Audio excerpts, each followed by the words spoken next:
some industries are mostly male dominated. For you guys, what's the situation? Yeah. The same.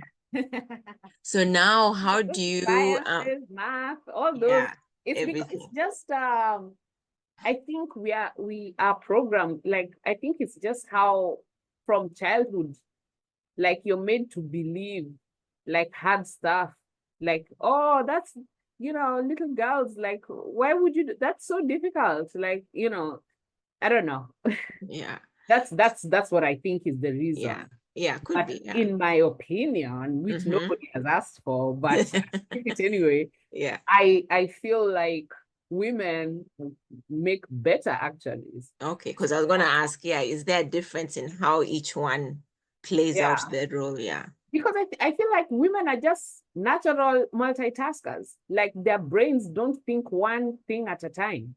You're just constantly juggling many things in your head. Like, I don't know about you, but me, I cannot just sit and my mind is blank.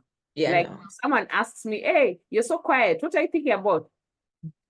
I'm thinking about something. Yeah. There's no, I think, even when I'm asleep, I'm sure I'm dreaming. And even sometimes I'll dream and I'll wake up and be like, oh, you know what I thought about? Da, da, da. Like, I don't think women can turn off their brains. We are constantly, so that's, to me, I think that's what you need to be successful. I feel like men have to intentionally like tell themselves, now I need to multitask. Not that I've ever been a man, but I really think like it has to be an intentional thing for them. Yeah. Like A conscious decision. yeah, I think it's a conscious decision. Like now I feel like they have to be like, okay, so I need to multitask here because I need to consider multiple things. But then women, it will just naturally, you just look and you're like, well, what about this? What about, you're already, so to me, these sort of industries, women would be more successful to get into them, but then you're scared out of them from such an early age. It's like, wow, math, physics, what? You're sure you don't have to be a nurse? Nursing is very good. Like they want you to do these sort of roles where you're a caretaker versus where the ones where you're just, in the numbers. Yeah. Yeah. Okay. And then, what are some of the challenges you've faced as a woman in that male-dominated space? Changing perceptions. Because of men always assume women are emotional. So let me not say always. Some men do. Which is the same thing. But then that's what I find. Like, if a man does the same thing, he will be considered, hey, he's very passionate about whatever. His work, very passionate. Passionate is a positive thing. When it's a woman, oh, she's so emotional about it. Oh, wow. And then if you become very cutthroat where you're like matter of fact, then you're not, because they want women, to be soft, and it's contrary to, how you should be, because of this, the women should be a certain way, but then men have the freedom to be however way, and it's okay. So there's that. I think race is also a big factor. So for me, I think my hurdles have been being a woman, being Black, and then being an immigrant. So you have to, whatever, there's already opinions. So now you have to get them to view you outside of your group. So now I need to get you to look at me outside of women. Women are like this. Okay, but Tanya is like that. And then now I need you to stop thinking of, hey, Black women are blah, blah, blah. No, but Tanya is like I need you to now get to see me as an individual outside of whatever group I am, be it a woman, be it a Black woman, be it an immigrant Black woman. So, but how do you get them to see you for you? That's not the part where you have to work so hard to show that, okay, I am not lazy. If that is the stereotype they've based you on, I am not lazy because I'm working a lot. I am not, you always have to, I feel like, voice your opinions. And if that, like, it has to be a thought out, because of, if you say something stupid, it will, like, you become that, versus for instance, let's say a white man, they will get the benefit of the doubt of, oh, it was a one-off, they were just not having a good day. Oh, I guess they didn't. But then you say it, oh, I thought, oh, that's disappointing. She's not very smart. And then that becomes your brand, So you have to be so aware. That's the struggle. You have to be, everything you do, you have to think about it. You can't just be. You don't have that privilege. So there are some things that I feel like if I was back home, it would be easier, because of I don't have the immigrant thing. But then at the same time, there's also benefits with being Black and an immigrant, because of there are some stereotypes that Black American women have that a Black immigrant, I may get a pass where it's like, well, oh, she's not American, so they're different. But then at the same time, I can also have the, oh, you're African. Oh, you speak such good English. Wow. There's the assumption that your mental capacity is lower because you're not from here. So there's just, it's like you always have to be at your best so that you don't carry whatever, Yeah. But yeah. What does that do to you as a person? I think that's where, like, age helps. Like, when the older you get, and then you get more comfortable, yourself, you get more comfortable with yourself, and you can tell me, like, me, I know what I'm doing. You can think whatever you want to think, and you will see it. So I'm at a point where I'm very confident in what I do and how good I am at it, that even if you tell me something where I already feel like, oh, I see you, I see how you think about stuff, but I don't bother about it, because I know eventually you will realize I probably know more than you. In your humble opinion. Yeah, in my very humble opinion. So then, and you mentioned race, like sometimes it can come out like they'll say, oh, you speak really good English. What else have you experienced in how race comes to play in your role? I feel like, I think in different countries it's different, but I feel like here, the biggest problem is people trying to ignore its existence.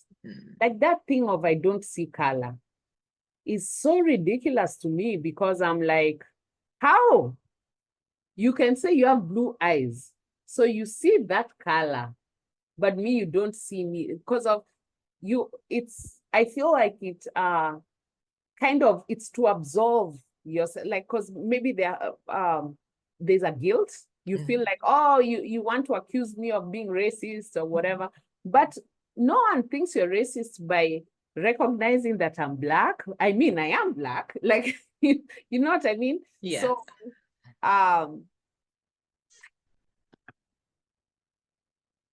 yeah, I think every country is different, but I feel like it's harder here because the white people here don't want to recognize their part. It's if you talk about it, you can understand each other and you move forward. Exactly. But then if you don't want to talk about it, then there's resentment underlying. People are feeling they've not been seen because you've not gotten a chance to understand the journey of my people and whatever. And then they're like, I don't want to hear it because I wasn't there. I wasn't the slave master. I didn't do anything, so I don't want to hear it. But then right now, today, you're living in the benefits of them. So you need to understand that you are in privilege, but then they don't want to accept they have privilege. So to me, that's that lack of acknowledging, because everybody has a privilege. Everyone. You just, some are considered better than others, right? Because of a tall person to a short person, you have privilege, you're tall. So, you know, the same way I can say, if I'm pulled over by a policeman, the first thing I do is talk with a very, very strong Kenyan accent. I want them to know I am an immigrant. But in other scenarios, I'm trying to mask the accent because I don't want to be viewed as stupid or less intellectual. But with the policeman, I will put on the accent because of an African is not considered a threat. But a Black American is a threat. They come and they're holding, the gun is, their hand is already on the gun. You know, they're already like, you know, so I acknowledge I have that privilege. So that's why I'm saying everybody needs to recognize their privilege, but then you coming and telling someone that, no, that is in the past, that was hundreds of years ago, we've moved forward, but you're living in the privilege. So I think that is why it's very difficult for America to move forward from this race thing, because of conversations are not being had. Yeah. So even in the workspace, people who talk about, like, let's say there was a killing, and they feel comfortable to come and be like, hey, I saw this happen, blah, blah, blah. I see it as a positive, because they are not trying to act like it didn't happen. Yeah. It didn't, you know, like where there was all these protests in Atlanta when during COVID, when Trayvon Martin was killed, all that stuff. You're literally driving by the demonstrations, and then you come to the office and nobody wants to acknowledge anything you want to act like nothing is happening. But there's those ones who are just scared of saying anything lest they are viewed as racist. But then there's also those people who are like, well, what are you guys doing? Like, why should you do that? But then have the conversation, then understand each other. I think that's the only way you move forward. I think I talk too much about it. No, but it's good, because then for someone, because I was going to ask you, what can companies do in this issue? So you're saying conversation, but now let's say someone, they want to have that conversation, but they're scared. And I know some people will say, it's not my place to tell you and to educate you on what you should do and build up your confidence. But what would you say to that person who maybe they want to talk, but they're just scared? I think it's both sides. I feel like both sides should be open to the conversation. Because if someone comes and asks you, I feel like you should be open to answer or have a conversation without assuming, because you know, sometimes you'll be shot down because of the person has already made an assumption that, what a stupid question. Why would you? But just understand that they don't have the exposure. The same way you are not exposed to something and then you learned it, allow them to learn. And in fact, I feel like I welcome that, because you've allowed yourself to be vulnerable enough to come and risk whatever response I give you to ask me. I actually take the time to respond. But then also at the same time, I feel like questions should not come with assumptions. So it should be just a question of, for real, I don't know, like, why are there riots? Like, okay, when now people say all lives matter. So why is the Black Lives Matter offensive to you? So when you come and you ask, and then you're like, Ati, why is there Black Lives Matter? Don't all lives matter? That's already it's that sort of, the way you've asked like that, I will already be on the defense, because you've already come with a judgment that you have taken this Black Lives Matter as against the other lives. So why aren't you taking it as Black Lives Matter also, meaning their lives were not being cared for? Now they feel the need to say, hello, our lives also matter. Why are you taking it like it's it's a slight on, you know, why is it an attack on the other lives? Like, Yeah. oh, now the other lives don't matter. Like what? Yeah. Yeah. But then if you just came and said like, hey, can you tell me more about the Black Lives Movement, the Black Lives Matter movement? Hey, what does it stand for? Then now you've left it open. You don't know anything. I am the one informing you. So I think it's also how versus, yeah, you the know, delivery. Yeah. yeah. Yeah. And then so for people who haven't maybe they're considering living abroad and they've never been exposed to these race issues, especially like in America, where I think it's on a whole different level. What are some of the things you feel they should do to bear in mind that that possibility and to protect their mental health? Yeah, I just think you shouldn't come in with looking for the racist thing. Yeah. Because if you come in with negativity, you'll get negativity. I think you should just be. Yeah. Just be. You know, because I feel like for me, what has helped me in America is that when I came to America, I was a person. I was just a person. I didn't know I was a Black person. I was just a person. Like I could say I'm Black, yeah, but my identity was not Black person. My identity was just me. I'm just Tanya, you know. Then, in fact, now looking back, there were so many things that happened that, to knowing what I know now, were racially driven, but I was oblivious. So I was happy in my, hey, if I'm not getting fast service, hey, you must be busy. Like it's not hurting my mental because of I am not looking for it. Me, I'm in my peace. That's a you problem. If you have a problem with me, that sounds like your problem. I'm not gonna make it my problem. But then now the problem is now you start interacting with people and start noticing you're now people point out stuff to you, and then now you start feeling, you know, like why are they trying to make me feel less than, or you know. But these things only work when you, because you see someone can only be above you if you accept that you're below. So you have, it's your, you know, it's a you issue. You have to figure out yourself, like, I'm confident in who I am. I am a person, full stop. I deserve whatever.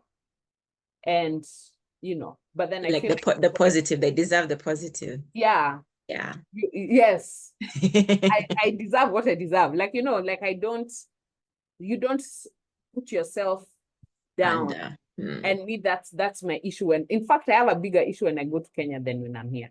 Because of it's such a, I find that that colonial, like the mental where people feel like foreign is better really bothers me, because it means that you have brought yourself down.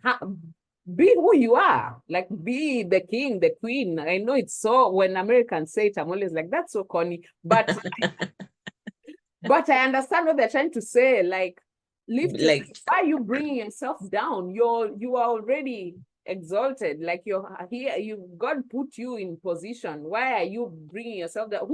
There was no part where the Bible told us some are higher than others. So why are you bringing yourself down? So it annoys me. yeah. So for you feel like take your power. You always have that power. Yeah. Yeah. So then now when we're I think you mentioned work-life balance. So now in your role, you have this high pressure, you're doing risk cost, you know, you don't want the company to be at a loss. So how do you balance, how do you find the process of getting balance yourself?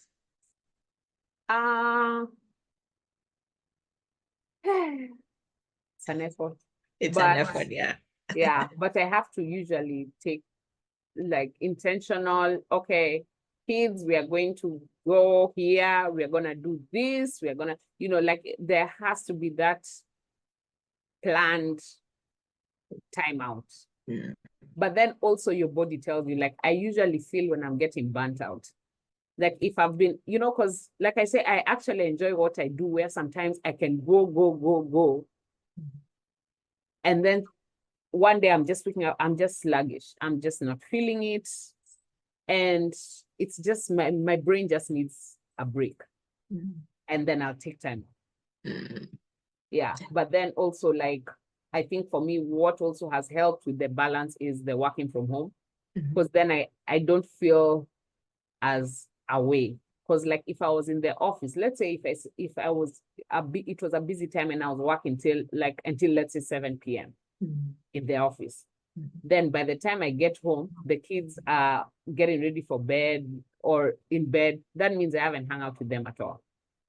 So then I'd feel more absentee. But then when I'm in the house, I can be here. I even have a stool here that the baby comes and sits here and puts her tablet here and she watches her stuff and tells me what she's watching. I'm doing my stuff.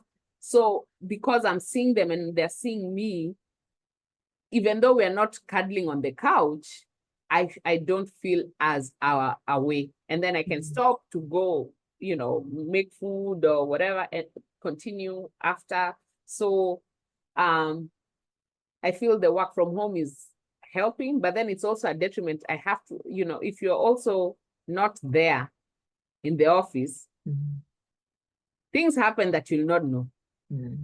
Because of no one is going to call you to tell you, hey, you know what happened, blah, blah, blah. And some of that information is helpful to know just in terms of the politics of just in an office. There's always politics in every office. Yeah. So you have to be in it to climb up. You have to be part of it. So I have to balance where I still go to the office some days, show face, go to meetings to be seen. Just so that they know, she's not just a name we see in emails. Yeah. Yeah.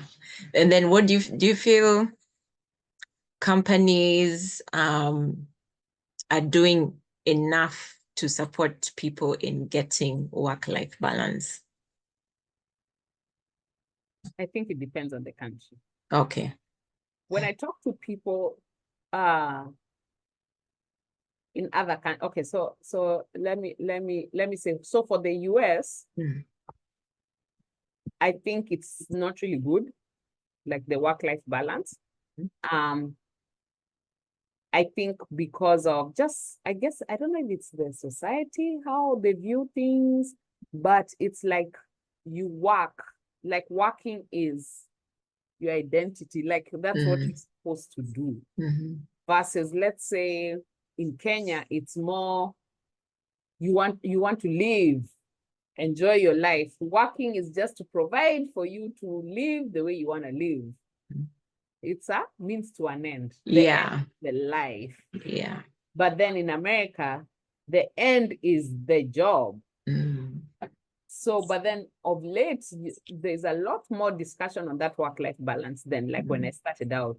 It never used to be a thing like that. Nowadays, it's more of there needs to be, how is it when you're even interviewing? What's the work-life balance like? What's the work-life, And then, okay, do you need to hire more people because it seems you're working late? Maybe you need some help. The work-life balance, that's not sustainable. I think like people are more aware that it's not good. But yeah, it's still, I think it's still like a work in progress. I think it's a mindset thing. Yeah. But then on the other hand, they will talk about, okay, all these billionaires, the reason they're there is, they worked so many hours. They only used to have 3 hours of sleep. So it's like, for you to become them, you need to only sleep for 3 hours. So you're kind of contradicting yourself. So basically what they're saying is, if you want to be excellent and be top brass, you will not have work-life balance. But if you would like work-life balance, you can be a worker bee and just stay there as management or below management level. But if you're trying to go to top executive level, forget about your work-life balance. They'll pay you enough that you can bank your work-life balance. And then meanwhile, and then what's that doing to your body? So you'll bank it, but then, yeah. So now it's, now everybody needs to decide what's most important. Exactly. Yeah. Yeah. Yeah. So is it the money? Is it your health?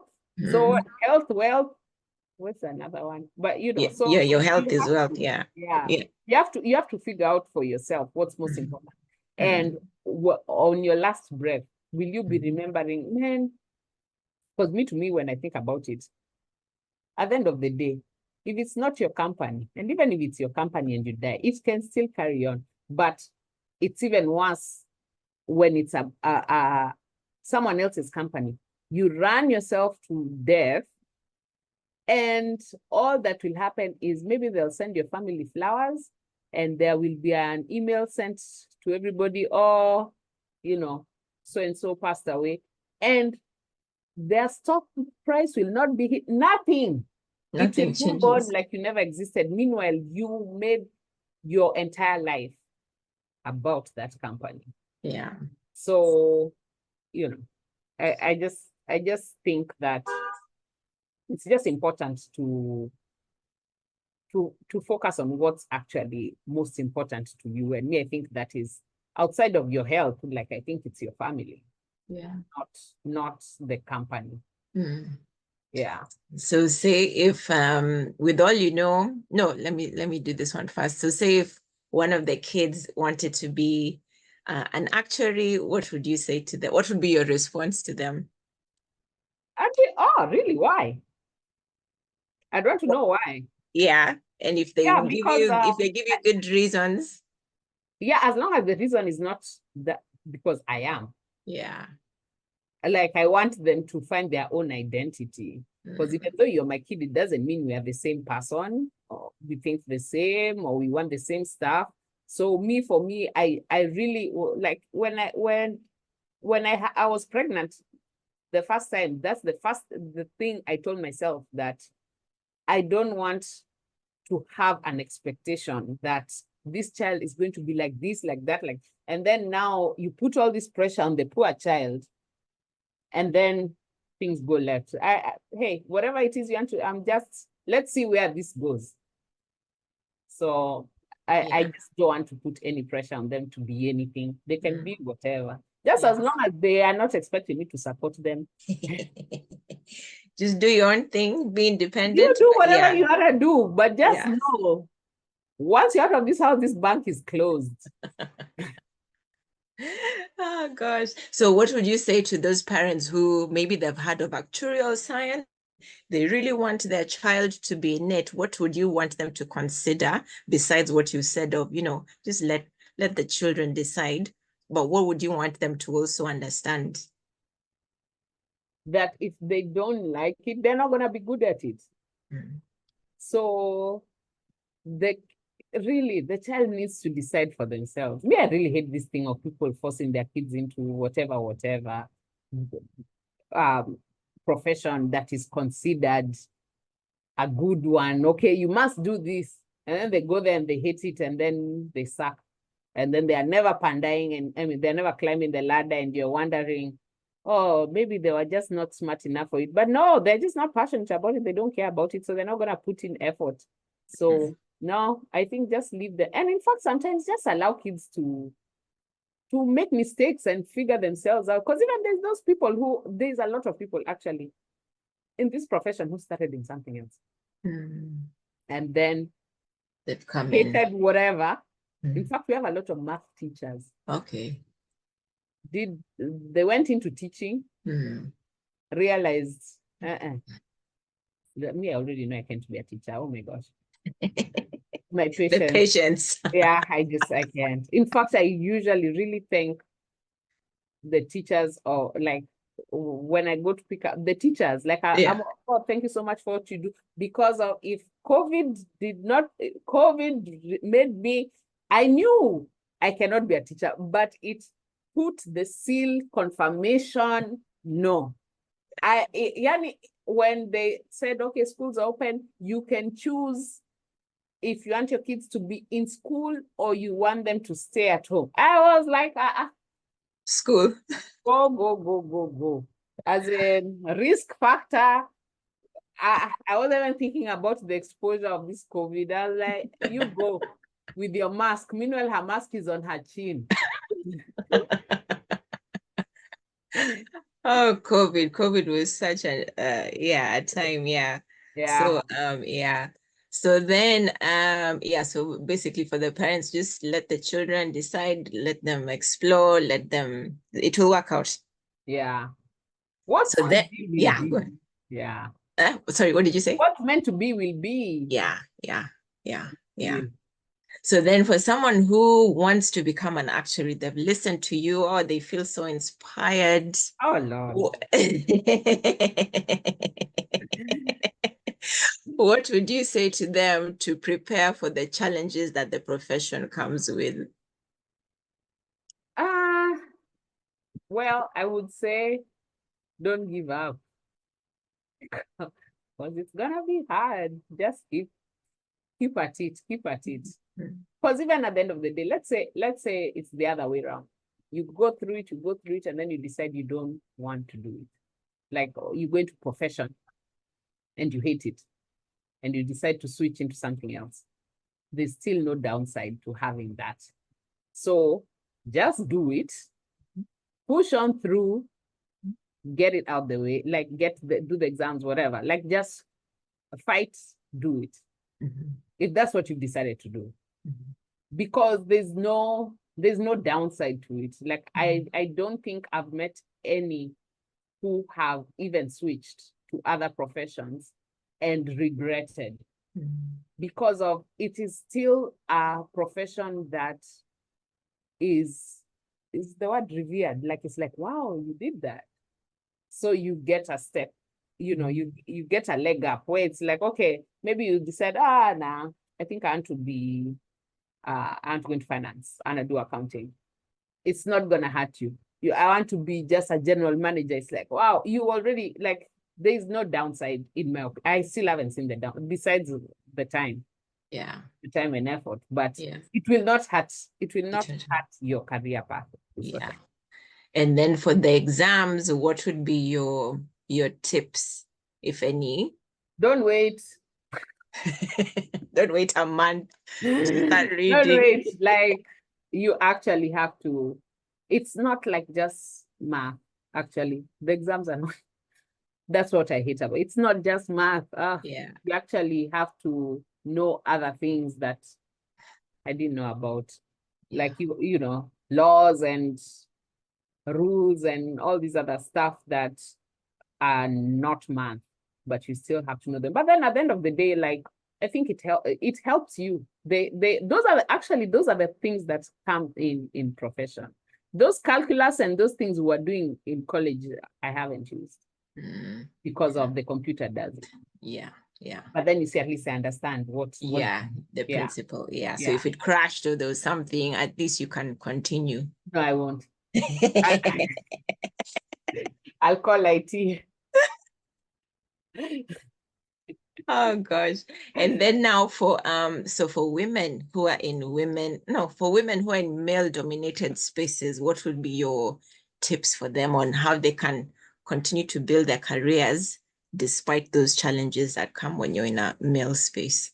Me, I actually like male dominated. Like I thrive in that. Oh yeah. Yeah, just because of I enjoy proving you wrong.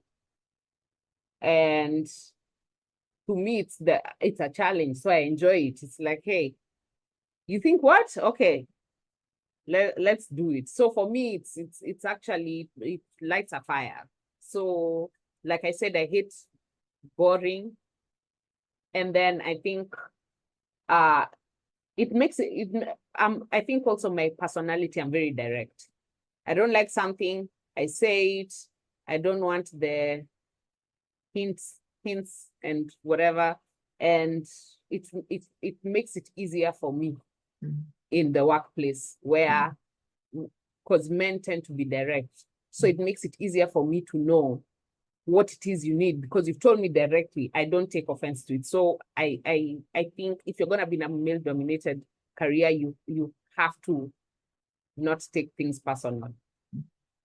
It's just it's business It's or just whatever. business. Yeah, Yeah, yeah, like it's not, don't assume it's an attack on you yeah. personally. Mm. Yeah. So as long as you assume that, whether it was personal or not, my assumption is it's not personal, so we are moving forward, you know. So Yeah. I think that makes it easier for me. I have worked well with male colleagues and bosses, and yeah, just because of that, I don't take offense to stuff. Yeah. And then now for women in these male spaces, but then they come from immigrant or Black or ethnic minorities, what would be your advice for them? I think where I think where I find tends to be an issue is like women are African women, we are taught to be submissive to men. Like you just accept that they've said, and you just like I think you need to find your voice and know that this is not your husband. So you don't like stay. And I feel like they respect you more when you have an opinion versus when you don't. When you stay quiet, then they don't know what you're thinking. It makes things harder. So yeah, find your voice and speak with authority. Mm-hmm. Yeah. Because when you say, you can even be saying something you're not even sure of, but if you say it with confidence, nobody will question it. But if you can know something for a fact, but if you say it timidly, then they'll go double check because they're like, I'm not sure. I don't think she knows. But I have worked with people who literally spew out statistics, and they've not done any research. They're just talking and saying numbers that now you're like, oh, that must be true. Wait, what percent was that? Then you ask them where they got that statistic from, and they're like, no, the point is. But the delivery, the way they've delivered it, you believed it. Yeah, it's believable. Yeah. So that's why you need to have that confidence. So whether you need to draw into being an actor or whatever it is, even when you're not sure, convince yourself that is a fact and present it as a fact. That, I mean, this is how Trump has become who he is. He says lies, but the way he says it, the delivery. But I like what you said, like, the man is not your husband, so you don't have to be, this. Yeah. And even in marriages, it's not even like that. You see, when we are taught, it's like, hey, women, be submissive. What is that verse?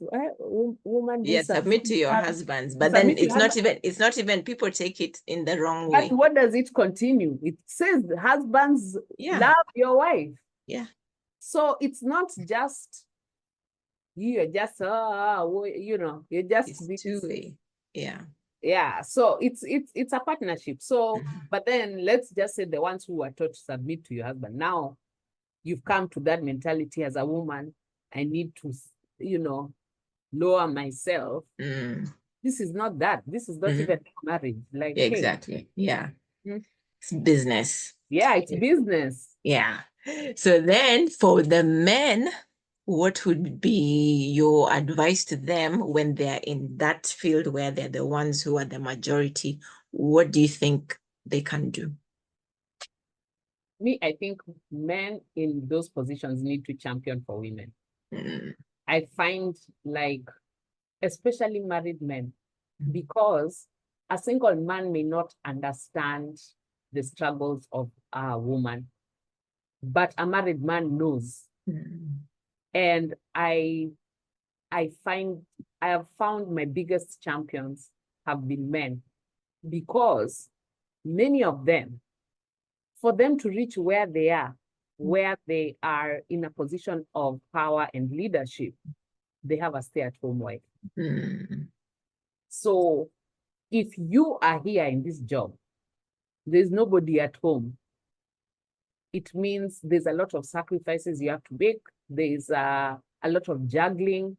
that you have to do that they don't have to. They can come and think 100% about the job. The school is not calling them that the child is sick. The school is calling the wife. If a child has to be picked up at 3 o'clock, there's no job that ends at 3 o'clock. The wife is the one who has to go do that. So if you are managing to balance all this stuff out, you really need an ally. And men, to me, that is their role. In fact, I have found men have been bigger allies to women than other women. Interesting. Yeah. And what do you think that's due to? I think because of Just the understanding. Especially the ones who can actually look and be like, oh, my wife isn't had to step back to be able for us to do all this stuff, for there to be a balance for the kids to, someone had to step back, or we had to, even let's talk about like pay disparity.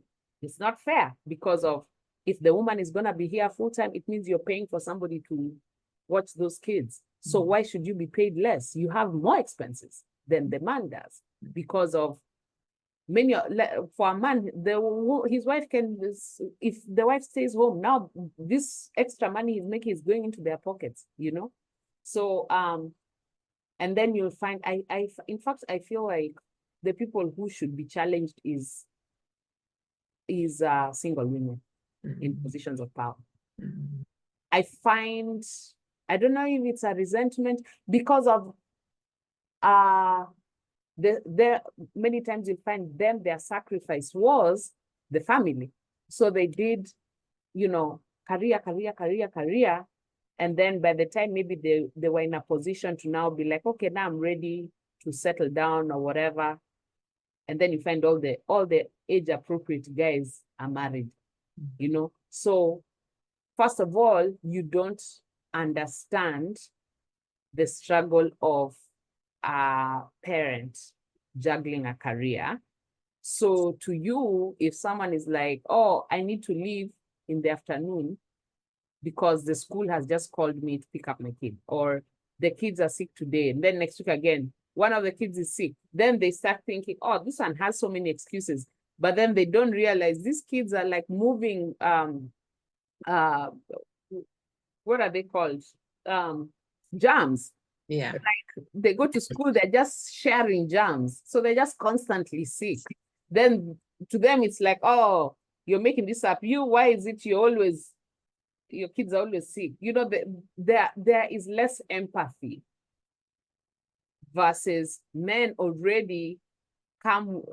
I think men look at women as, oh, so fragile. They need assistance. So because they already have that, now as a woman, you also take your privilege. These are recognize the privileges you have. So I already know guys also want to take care of you. So in one aspect, they want it helps you because of it will hurt you in the professional aspect because of now they're like, oh.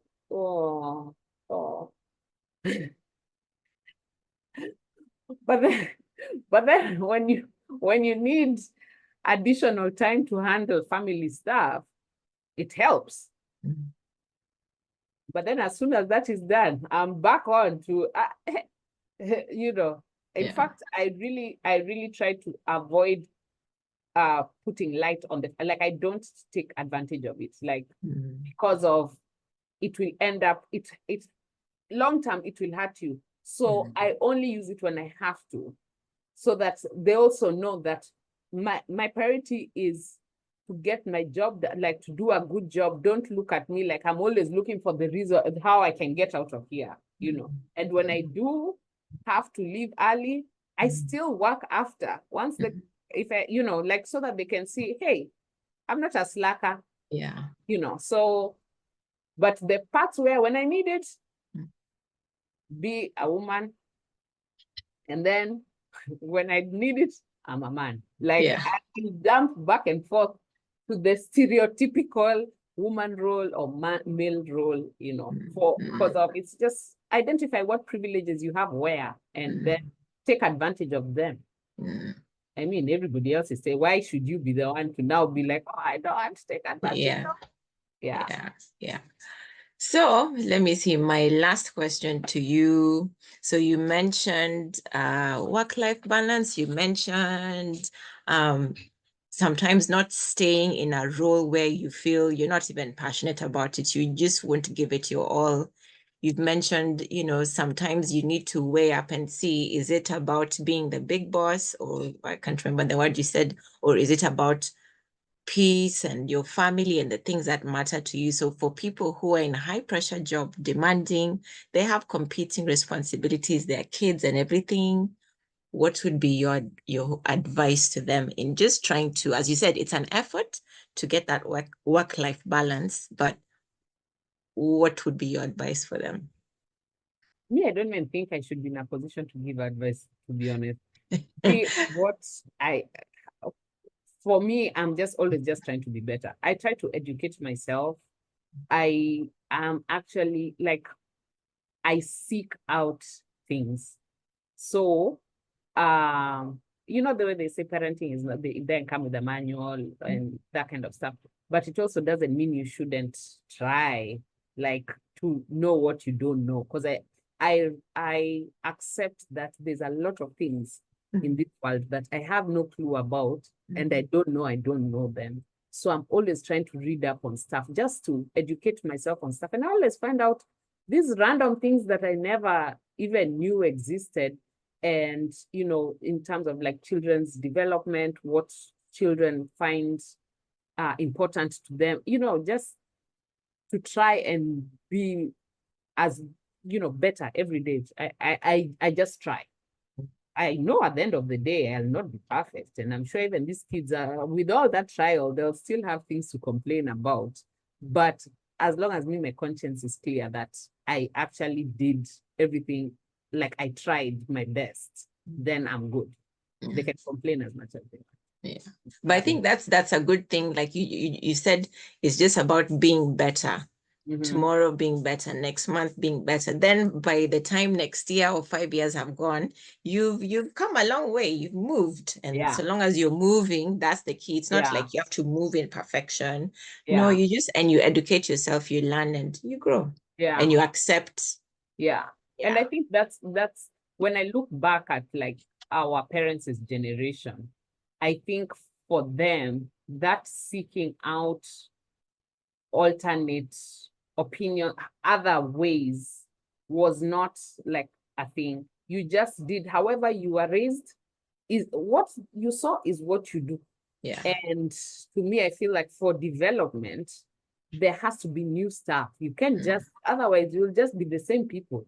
And also times change, so we can't use the same formula. And also the other thing that I learned, every child is different. So you can't use the same tool.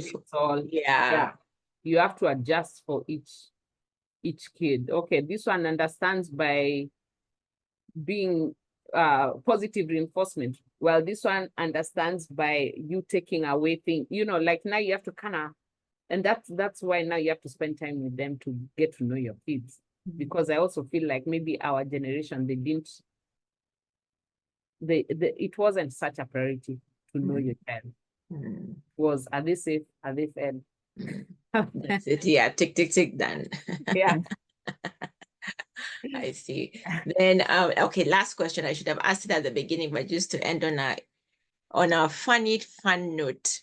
So, if you were to be a fictional character, who would you be and why? A fiction, like, do I have powers? A movie, it's up to you. I need to have powers. Yeah, what kind of powers would you want to have? If I was, of all the powers, I'd want to read minds. What do you think that would give you? Because I'm always curious. Like, I like to know, like, most of my time when I'm interacting with someone, I'm always wondering how I am coming off to them. What is their experience of me? Nice, I can read your mind. I don't need to think. I don't need to think so hard. You've gotten the straight line, eh? Yeah.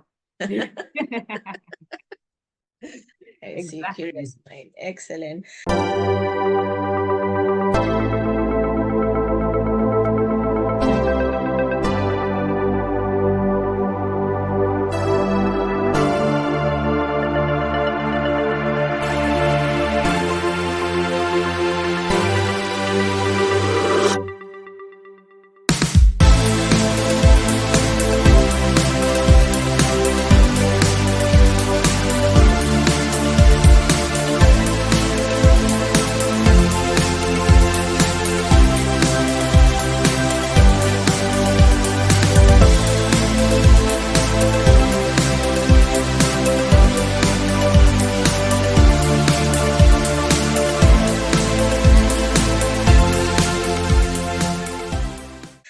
Tanya, thank you so much. Clearly, we can chat for long and long and long. Oh my gosh. Yeah, I've talked to you for way too long. Career choices, how to support your children. I don't even think, don't even say advice. I think I'm not old just considerations, considerations, or things to bear in mind, things to bear in mind. Or just my experiences. Yeah, it's your it's just your experience. My humble opinion. Your humble experience in your humble opinion. And then they take what applies to them, and then they'll apply it the way actuaries you apply your, your knowledge. Yes. And but thank you so much. Usually I would say, are you working on any project, or where can we follow you on social media? But I already know the answer. I know the answer. I'm on LinkedIn. We will just follow you on LinkedIn and connect with you on LinkedIn. But thank you so much. Hey, thanks. Have a good one.